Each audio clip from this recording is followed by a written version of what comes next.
तो good morning friends, नमस्कार, जय जोहार। चलिए शुरुआत करते हैं। वीडियो को कंप्लीट देखिएगा। पहला प्रश्न देखिए, ये है।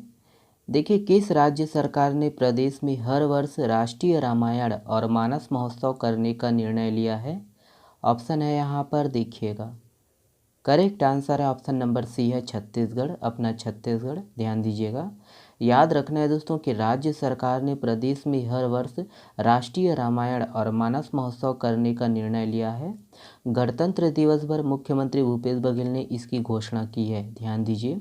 प्रदेश में दोस्तों राज्य सरकार ने पिछले वर्ष कृष्ण जन्माष्टमी के पावन अवसर पर सभी नगरीय क्षेत्रों में कृष्ण कुंज योजना की शुरुआत की थी। और वहीं ध्यान रखना है दोस्तों कि छत्तीसगढ़ में राम वनगमन पथ के तहत 75 स्थल चुने गए हैं, जहां श्री राम जी की छत्तीसगढ़ में वनगमन के दौरान भ्रमण किया। याद रखना है दोस्तों, इसमें से 51 स्थलों पर प्रभु राम जी ने भ्रमण के दौरान कुछ समय व्यतीत किए और प्रदेश सरकार ने प्रथम चरण के लिए 9 स्थल को चुने गए हैं। ठीक है, नाम यहाँ पर दिया हुआ है। चलिए अगला प्रश्न देखिए, ये है।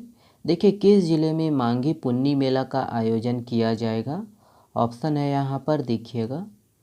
करेक्ट आंसर है ऑप्शन नंबर बी है गरियाबंद। ध्यान दीजिएगा, गरियाबंद। याद रखना है दोस्तों कि गरियाबंद जिला अंतर्गत राजिम त्रिवेणी संगम पर 5 फरवरी से 18 फरवरी तक मांगी पुन्नी मेला का आयोजन किया जाएगा। याद रखना है, राजिम में। ओके, चलिए अगला प्रश्न देखिए, ये है। देखिए, तुरेनार छत्तीसगढ़ के किस जिले में स्थित है? ऑप्शन है यहाँ पर देखिएगा। पिछले कई दिनों से ये काफ़ी चर्चा में है। ऑप्शन नंबर आपका बी सही है, बस्तर। ध्यान दीजिएगा, बस्तर।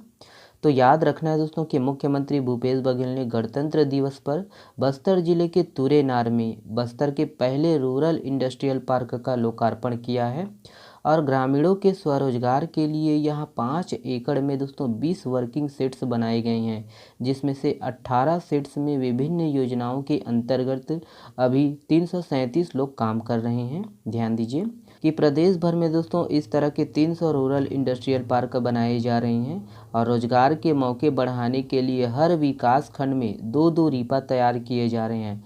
ध्यान दीजिएगा दोस्तों, full form Chhattisgarh Mahatma Gandhi rural industrial park, इसका शॉर्ट नेम रीपा है। ध्यान दीजिए, पूछ सकता है एग्जाम में। ओके, चलिए अगला देखिएगा।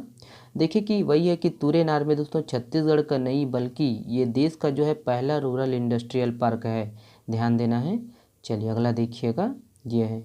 देखिए, वर्ष 2022 के लिए ICC men's cricketer of the year के रूप में किसे चुना गया है? ऑप्शन है यहाँ पर देखिएगा। करेक्ट आंसर है ऑप्शन नंबर बी है बाबर आजम। ध्यान दीजिएगा, बाबर आजम। याद रखना है दोस्तों कि आईसीसी ने वर्ष 2022 के लिए सभी अवार्ड्स विजेताओं की घोषणा कर दी है और पाकिस्तान के स्टार क्रिकेटर बाबर आजम ने men's cricketer of the year और men's one day cricketer of the year का अवार्ड जीता है। ओके, नेक्स्ट प्रश्न देखिए, ये है। देखिए, हाल ही में लॉन्च हुई भारत की पहली इंट्राजेनल कोविड-19 वैक्सीन का नाम क्या है?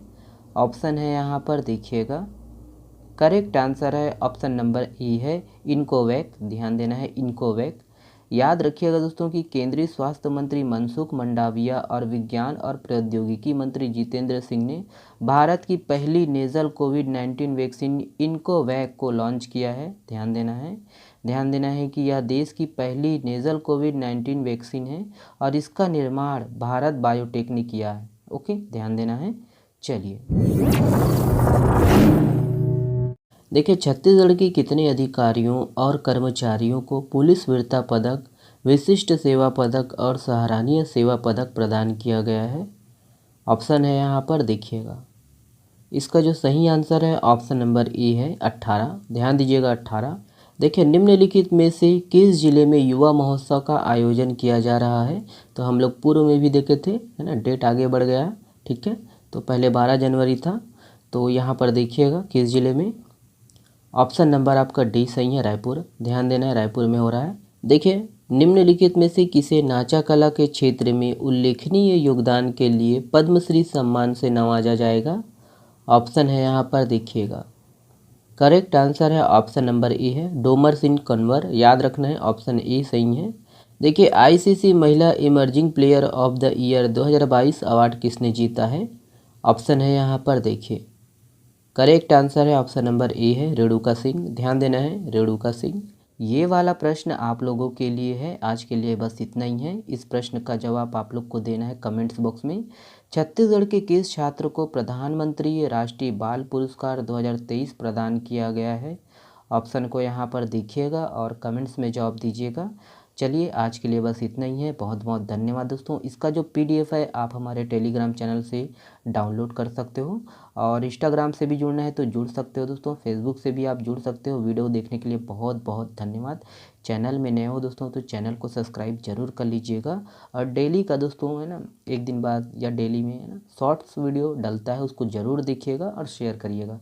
बहुत बहुत धन्यवाद दोस्तों वीडियो को देखने के लिए। शुक्रिया।